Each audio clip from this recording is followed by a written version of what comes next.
Welcome to Not Milk Never Milk. Subscribe if you're lactose intolerant.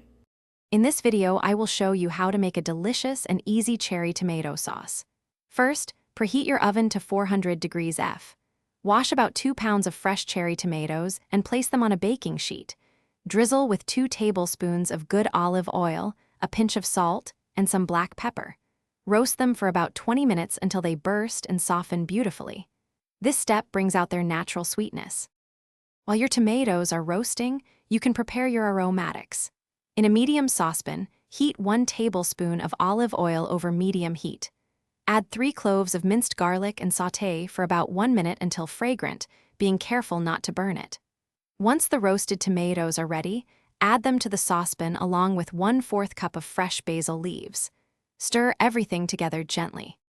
Now, let the sauce simmer gently for about 15 minutes. This allows all the flavors to meld together beautifully.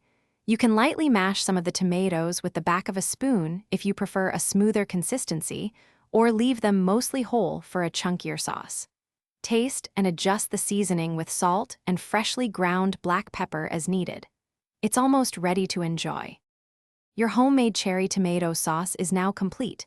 It's perfect served warm over spaghetti, penne, or even as a delicious topping for bruschetta.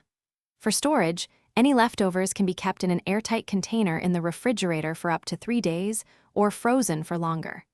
Don't forget to check the description below for a link to Little Tree's black ice and other great deals. Enjoy this simple, fresh, and incredibly flavorful sauce. Thanks for watching. If this was helpful, leave a like and consider subscribing. See you next time.